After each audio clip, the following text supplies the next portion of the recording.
Students welcome back to the channel. आज हम कर रहे हैं क्लास 8 का chapter 5 algebraic expressions class 8 assignment 5.4 का question number 3 factorise each of the following. तो हमें क्वेश्चन नंबर 3 में फैक्टराइज करना है बेटा इन सबको। क्या क्वेश्चन है 6abc माइनस 9a2c। तो इनमें क्या होता है बेटा, कैसे फैक्टराइज करना है, हमें इसमें से कॉमन लेना होता है। ठीक है, हमें ये देखना है बेटा कि 6 और 9 किस टेबल से दोनों डिवाइड हो जाएंगे। तो देखो बेटा 3 के टेबल में 6 भी आता है और 3 के टेबल में 9 भी आता है। तो 3 को हम इसमें से बाहर ले लेंगे क्योंकि 3 से ये भी डिवाइड हो रहा है और 3 से ये भी डिवाइड हो रहा है। तो 3 से डिवाइड हो जाएगा, 3 दोनों के अंदर मतलब कॉमन है। ठीक है, अब और हमें ये देखना है वेरिएबल्स में कौन कॉमन है, यानी कि जो दोनों जगह हो। ए यहाँ भी है और ए यहाँ भी है, सी यहाँ भी है और सी यहाँ भी है। तो हम ए और सी को कॉमन ले लेंगे बेटा, ए यहाँ से कॉमन ले लेंगे, सी भी यहाँ से कॉमन ले लेंगे। तो अब देखो 3 से अगर हम 6 को डिवाइड करेंगे तो क्या आ जाएगा, 3 2 जा 6 है और ए बाहर चला गया है, सी भी बाहर चला गया है, बचा क्या बी। तो यहाँ बी आ जाएगा, 3 3 जा 9, 3 आ जाएगा यहाँ पर। और देखो यहाँ A2 था, यानी कि ए यहाँ पर 2 टाइम्स था, उसमें से 1 ए बाहर आ गया। तो अंदर क्या बचा है, ए के बचा है और सी यहाँ बाहर आ गया। तो ये इसका आंसर हो जाएगा। ठीक है बेटा, 3ac 2b माइनस 3a।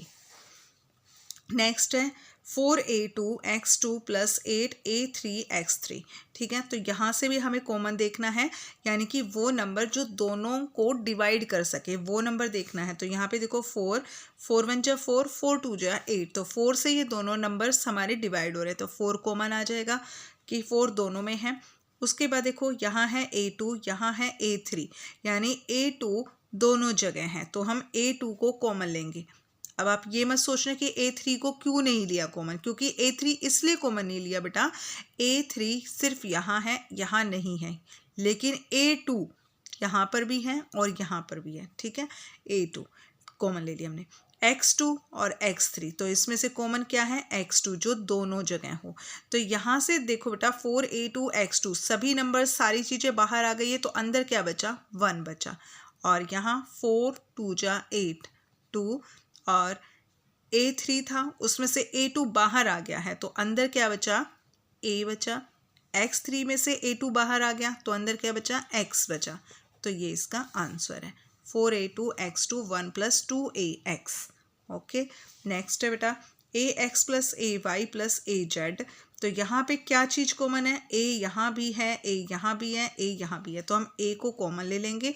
तो क्या बचा इधर, x, यहाँ बचा y और यहाँ बचा z। क्योंकि a को हमने बाहर निकाल लिया, तो जो चीज़ अंदर बच जाएगी सिर्फ वो हम यहाँ पे लिखेंगे। ये इसका आंसर हो गया। नेक्स्ट है ax minus 2ay plus 3az। तो देखो a तीनों के अंदर है, a को हमने कॉमन ले लिया, उसके बाद और कोई चीज़ नहीं है, तो यहाँ से हमने a कॉमन लिया, यहाँ बचा x, यहाँ पर बचा माइनस का साइन, यहाँ बचा 2 और y, 2y प्लस और यहाँ बचा 3z, क्योंकि a बाहर चला गया, तो ये इसका आंसर है। ठीक है बेटा, नेक्स्ट है इसका फिफ्थ पार्ट। फिफ्थ पार्ट में क्या है, a2x minus 4ax plus 3ax square. ठीक है, तो यहाँ देखो क्या चीज़ कॉमन है जो सब में है, a2, यहाँ पर a।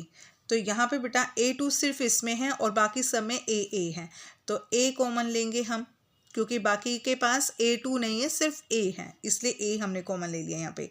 और x x x2, तो यानी x सबके पास है, जो कम पावर होते हैं ना, जो कम पावर होती है उसको हम बाहर कॉमन लेते हैं बेटा। ठीक है, x। तो यहाँ से देखो a2 में से 1a बाहर चला गया, तो अंदर बचा a के, और x तो बाहर जा चुका है, माइनस 4x, a बाहर चला गया, अंदर बचा 4x प्लस 3 और a और x बाहर जा चुके हैं, तो a तो बाहर गया, x2 था यहाँ पे, यानी कि x यहाँ पे 2 थे, उसमें से एक x बाहर चला गया, तो अंदर बच गया एक x। तो ये इसका आंसर है। ठीक है, a minus 4x plus 4ax, यहाँ से बेटा x नहीं आएगा यहाँ पे, क्योंकि x भी बाहर चला गया। ठीक है, सॉरी, ये a माइनस 4 प्लस 3x इसका आंसर आ जाएगा। नेक्स्ट है 6 a raise to the power 4 b raise to the power 2 minus 18 a raise to the power 2 b raise to the power 3। तो इसमें क्या कॉमन है? 6 और 13 में क्या कॉमन है? 6 और 13 में बेटा 6 कॉमन है, क्योंकि 6 से ये दोनों नंबर्स हमारे डिवाइड हो जाते हैं। तो क्योंकि 6 1 जा 6, 6 3 जा 18, तो 6 को बाहर ले लिया हमने। यहाँ a4 है, यहाँ a2 है, तो a2 यहाँ दोनों साइड में है, तो a2 को हम कॉमन ले लेंगे। ठीक है, b2 यहाँ b3, तो b2 दोनों तरफ है, तो b2 को हम कॉमन ले लेंगे। ठीक है, 6 से 6 डिवाइड हो गया, 1 बचा। a4 में से a2 बाहर चला गया, तो अंदर बच गया a2।